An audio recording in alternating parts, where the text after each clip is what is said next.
with policy in restrictive territory, the baseline outlook, and the shifting balance of risks may warrant adjusting our policy stance. Stocks soar as Fed Chair Powell hints at a possible September rate cut. Carol Schleif of BMO Private Wealth joins us. Carol, let's get right to it. It was Fed Chair Powell's final speech from the central bank's annual symposium in Jackson Hole, Wyoming. What did you think? What were your main takeaways? There was a lot to parse in there, and I think most of the expectation going into this final Jackson Hole speech of Chair Powell was that it was going to be short like last year's was, and it ended up being very long and full of a lot of different things in there. And clearly the markets ran away with the fact that he opened the door for September rate cut, but there was a lot of nuance to what was said as well, which is really important. So talk to us about that nuance. What did you think? I think a piece of it is he was very clear at saying you've had a lot of different policy changes on a lot of different fronts, not the least of which is trade, immigration, regulation, taxes. A lot of that has happened in a very short period of time. And figuring out the implications both for demand and supply of a whole variety of things in the economy is going to take some time. So Powell's term is up in May, and we've seen Fed Governors Waller and Bowman dissent at the last meeting and side with Trump in that they wanted a rate cut. And now Trump is demanding that Fed Governor Lisa Cook resign over potential mortgage issues. That sets up for Trump to potentially have a majority of loyalists, for lack of a better word, 4 out of 7 on the Fed Board of Governors. Do you see that as influencing policy in any way? I'd be highly skeptical if it can, because the Board of Governors is not the voting team on the FOMC. So you're still going to have that. And quite honestly, I think the feedback loop in terms of the message the bond market would send, if it looked like there was political influence on that body, I would suspect that not only the US bond markets, but global bond markets would riot pretty decisively. And that piece, that sort of disfavor, because it's clear that bond markets, not only in the US, but around the globe, have been watching governments, central governments, for debt and spending and lots of different issues this year, particularly in the longer term yields.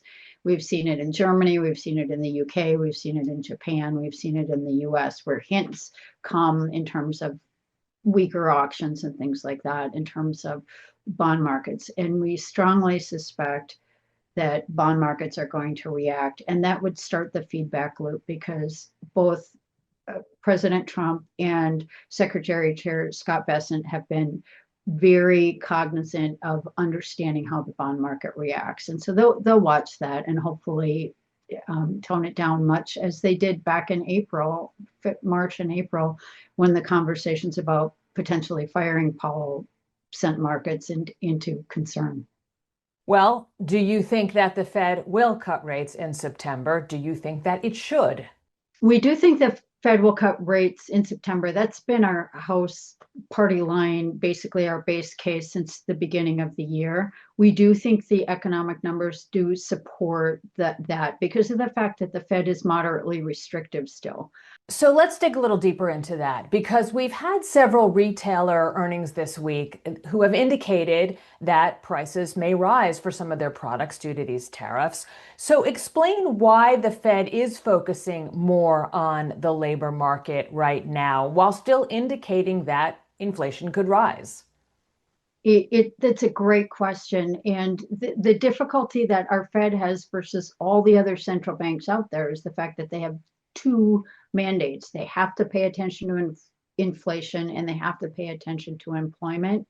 And so when those two mandates are in conflict, which they seem to be right now, because you've got indications of a softening labor market. It's not weak per se, but labor market tends to be a trailing indicator. So when it starts to go downhill, it can happen fast and it's hard to get it back on track. Inflation, the Fed can tweak some different levers pretty quickly, if you will, in terms of bringing that up, adjusting policy that should put a lid on that or help bring it into better balance and better control, as opposed to the labor market is very difficult to turn around quickly. And so in those two mandates, the Fed is figuring that I suspect that the tariff impacts remains to be seen. And he talked about this some in today's conversation too, in terms of it remains to be seen how much gets passed along. Retailers did warn that some was going to get passed along. Of course, many of those retailers have to tread that path very lightly too, because they've been chastised in prior quarters for mentioning the fact that tariffs were going to impact things.